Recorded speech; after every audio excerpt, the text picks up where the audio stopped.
Companies Act, Section 238, Registration of Offer of Schemes Involving Transfer of Shares. Section 238 of the Companies Act, 2013 lays down the procedural and regulatory requirements for the registration of offers involving the transfer of shares from a transferor company to a transferee company under the scheme or contract contemplated in Section 235. This provision aims to ensure that such offers are made in a transparent, well-informed, and fair manner, protecting the interests of shareholders and ensuring compliance with the law. This section primarily governs the disclosure and registration process for circulars and communications relating to such offers and imposes penalties for non-compliance. 1. Requirements for offer circulars in share transfer schemes. Where a scheme or contract for the acquisition or transfer of shares under Section 235 is proposed, particularly where one company, transferee, seeks to acquire shares of another company, transferor, certain documentation and formalities must be followed. These include the following key requirements. A. Information disclosure in the offer circular. Every circular that contains the offer and includes a recommendation by the directors of the transferor company to its members, i.e., shareholders, to accept the offer must be accompanied by prescribed information, prepared in a format and manner prescribed by the relevant rules, and designed to provide the shareholders with sufficient and accurate information to make an informed decision about the offer. This clause mandates transparency and clarity so that shareholders are not misled or influenced without access to relevant facts. B. Statement regarding cash availability.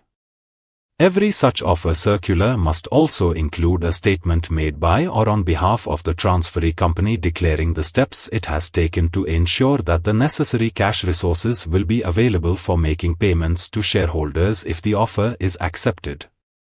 This requirement is designed to assure shareholders that the offer is financially backed, prevent default in payments once the transfer is executed, and demonstrate the financial credibility and preparedness of the transferee company. C. Mandatory registration of circular with the registrar.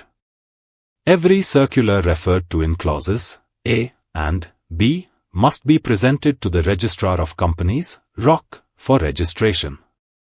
Key condition. No such circular can be issued to the shareholders until it is formally registered with the ROC. This mechanism serves as a regulatory checkpoint to prevent the dissemination of misleading, incomplete, or deceptive circulars that could negatively impact shareholders' decisions.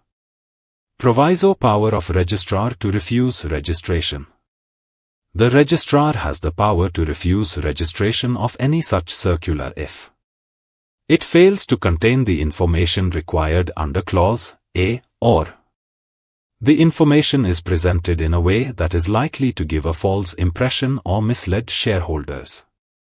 In such cases, the registrar must record the reasons for refusal in writing and communicate the refusal to the concerned parties within 30 days from the date of the application.